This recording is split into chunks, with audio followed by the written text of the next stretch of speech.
Hello, my name is Allison Warner, and I am the Chief Editor of Orthodontic Products. Today, we're talking to Dr. Jeff Biggs as part of our continuing interview series on topics related to COVID-19. Dr. Biggs is in private practice in Indianapolis at Biggs Hanson Orthodontics. About a year ago, he launched a new product purchasing site for orthodontic supplies called Orthodontic Details Marketplace. Now, in full disclosure, MedCore, the parent company of Orthodontic Products, has a strategic partnership with Orthodontic Details Marketplace aimed at simplifying the product research and purchasing process in orthodontics.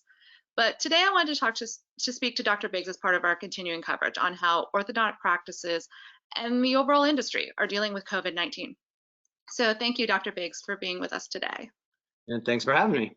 Great. To get started, I want to ask you, what is the situation at your practice? Yeah, we're kind of dormant right now for the most part. We are obviously trying to, cover our emergency patients, doing the things that we feel are essential. Nothing from a scheduled patient standpoint. So until we know more with upcoming announcements, that's sort of the status at this point. We are actively exploring some more of the teledentistry options, and there are certain procedures that we feel are appropriate for that. But it's new to our practice, and I think it's new to a lot of orthodontic practices.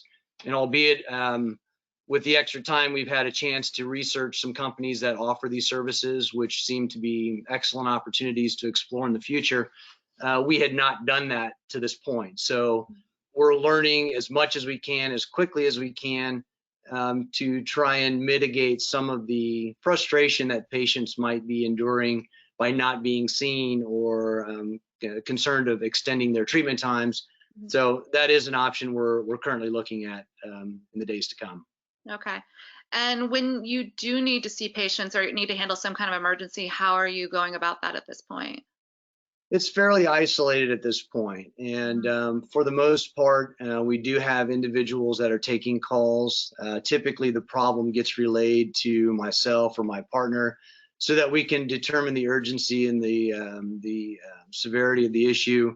Oftentimes, they can address the issue at home, or we can get on the phone with them and talk through some options to address that. If it's a patient that just absolutely has some significant issues or more intense than what we feel is appropriate to disregard, we will have the patient in the office. We'll typically go through some simple questionnaire type of stuff to verify what they've been exposed to and what their risks are, and reassure them the same that we have not been out and about and are necessarily putting them at any higher risk. And if they decide that that's an appropriate appointment to come in for, we'll see them and take care of their emergency the best we can. But limited resources, limited staff, sometimes mostly just myself or my partner addressing the issue. So. Oh, okay. Yeah. How are you managing staff at this point? We have some what I would call administrative responsibilities in the practice that still require staffing, whether it be answering phones for emergency appointments, questions about future scheduling. There are patients who are continuing to pay on their accounts, and so we have financial aspects of the practice that need to be maintained the best we can.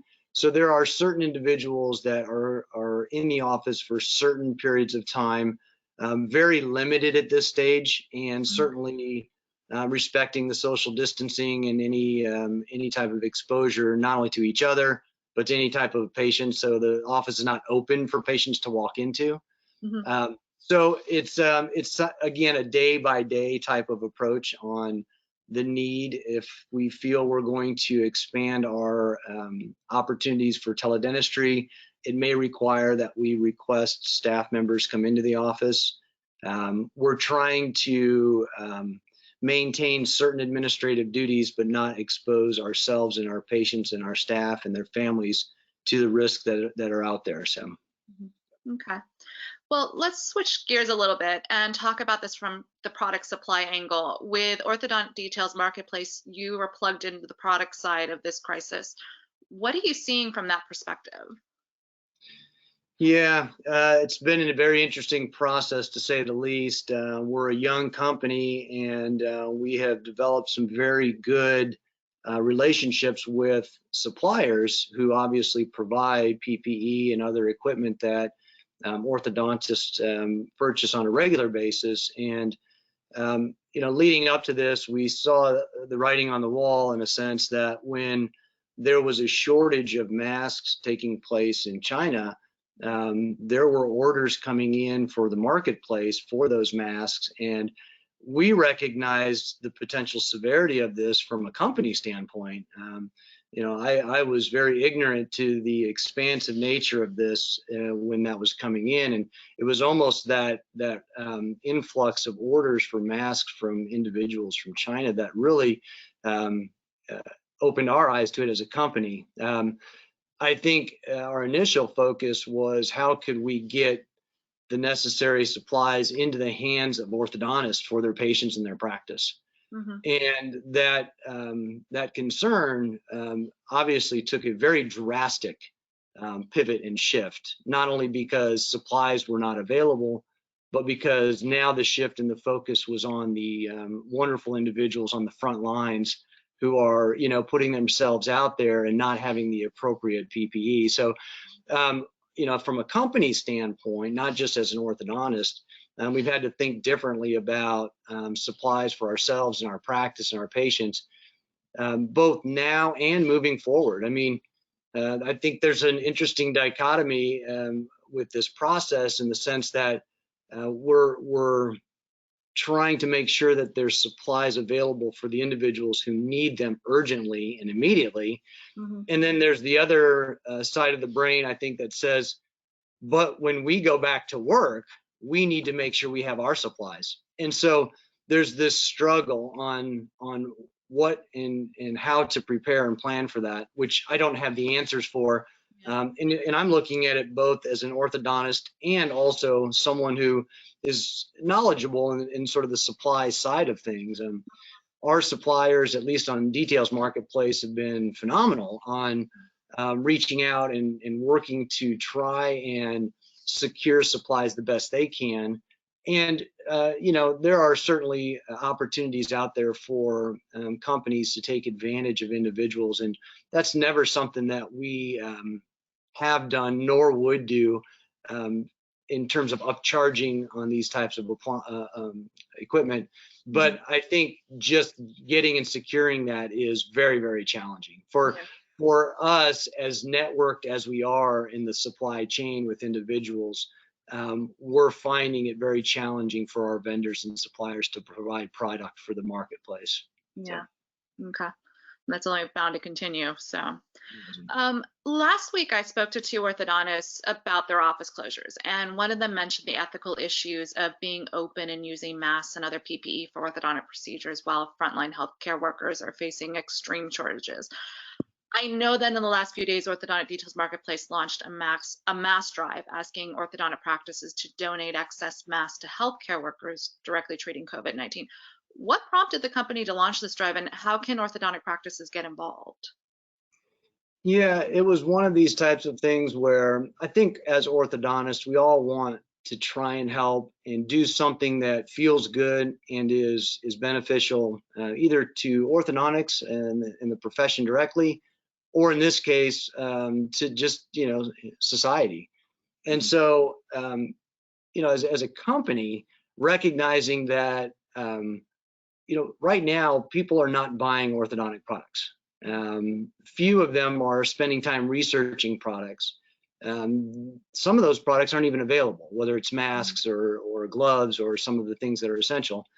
So as a company, we felt that one way that we might be able to contribute is to create a mask drive, specifically masks to start with. Mhm. We have, the option and the capabilities to expand that into other types of PPE, but masks were obviously and still are obviously the most critical.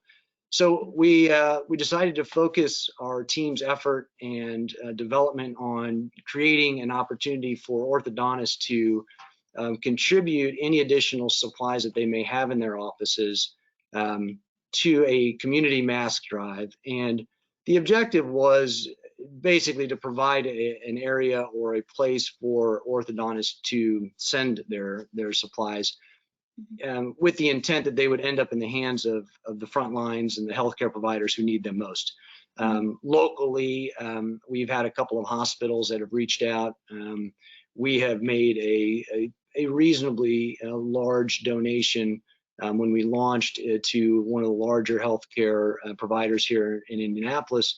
And our goal is to basically provide a place for orthodontists who may have an extra case of masks on their shelves, to want to donate them but not know the proper channels. And there are certain criteria that need to be met with hospitals in order to receive donations. Others are very open to whatever you're willing to provide, but we've kind of shortened the learning curve on that aspect of it.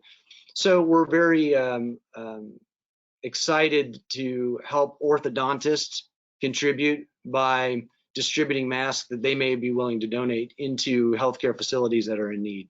Healthcare facilities are allowed to reach out to us as well, request donations, and based on the volume of masks that have come in, we then try to distribute them in a manner that's helpful. Obviously, all of them could use all of them, but there are limitations as well. And so, we've had a chance to position thousands of masks into healthcare facilities. And, we just launched the mask drive late last week. So the traction on it's been great. Orthodontists, are great, and their willingness to contribute is awesome. But I think there's a limit too, because there are some orthodontists, I think, that are sitting there thinking, but what if we go back to work next week? Yeah. And that's the dilemma. I think the ethical dilemma, the moral dilemma is, I want to give and I want to provide those to those individuals who really need them most right now. But what am I going to do then next week or the week after or the week after when we start seeing patients and I don't have the proper resources to help my staff and my patients out? So there is a real struggle there. I see both sides of it, and it's challenging. But right now, I think everyone is, the effort needs to be towards our healthcare providers and support them any way we can. So you and I spoke a little bit before this, and you talked about the role that orthodontists could be playing in response to COVID-19, but beyond donating masks. So let's talk about that for our viewers. What is your position? Yeah, I just feel like there's such an opportunity for not just orthodontists, but the dental profession in general to contribute to some of these front lines in these healthcare facilities to help basically donate manpower and volunteer and take advantage of the fact that, dentists are very well trained. We have had similar exposure in terms of the effects of disease and viruses. We practice universal precautions in our practice every single day with our patients. So we understand more than what I would say average volunteer. And it just seems like, given the number of dentists in the United States alone that are, for the most part, sitting at home watching this happen, I just feel like personally I would, and I know some of my colleagues would love the opportunity to be able to contribute either their time or to volunteer. There are healthcare providers that are just physically exhausted given the amount of time and effort that they've put into this. And I just feel like if we could relieve them for even 2 or 4 hours doing things that we may not be trained to do that they do, but even to check patients in and or administer the COVID-19 virus testing, something that would, I think, put us in a position with our knowledge of universal precautions, better in a position and less risk to other volunteers. So I would love to see certain agencies recognize what dentists could contribute and perhaps even set up statewide programs that allow for these types of donations and create some type of arrangement with the healthcare facilities. Something maybe Details Marketplace would do with some of the networking and connections that we've established through the Yeah. mask drive. So we're hopeful. Okay. Yeah, definitely. Um, as we look ahead to eventual reopening, what advice do you give to practices with regard to product purchasing right now? Yeah, it's tough because it's one of those situations where, at least for us, the accessibility of products is so poor right now. And masks and some of these are more obvious, but even as we get into other things like gloves and cavi wipes and other infection control types of products, I think we're going to be faced with some challenges and shortages on supplies. I've found it very helpful, interesting, that a lot of these orthodontic companies and some of our vendors and companies have put out opportunities for continuing education and just good news pieces, including the stuff that you guys put out that's just awesome for orthodontists to have access to. Um, but what we can't control are the supplies, just because I think there's just such a limitation. So I think there's going to be a real challenge when the time comes for orthodontists to think about reopening and the supplies that they'll need to facilitate that. And I mean, we'll certainly do our best and do our part, but I think there's going to be limitations on online types of opportunities, even like Details Marketplace, to satisfy those types of requirements. Yeah. What are you doing for your practice with looking towards reopening when it happens? Is there something you're preparing for, or how you're going to change how you operate day to day going forward? Yeah, I'll tell you, it's been interesting. I've been practicing for a little over 20 years, and I've never had to think differently about how we practice. I think in each and every one of us establish a style. I think there are some younger practitioners who have really impressed me with their ability to capitalize on technology and some of those things that are out there and available. And Dr. Hansen, who's a partner in my practice, is one of those guys who's younger, he's innovative, and that's the part that I think is going to be interesting for us when we do return to work, is implementation of things like teledentistry and some of these resources that we had not really given much thought to, but now are forced into. And again, having those types of vendors and companies out there that are available to us is fantastic. So it also bodes the question on what the criteria will be for universal precautions.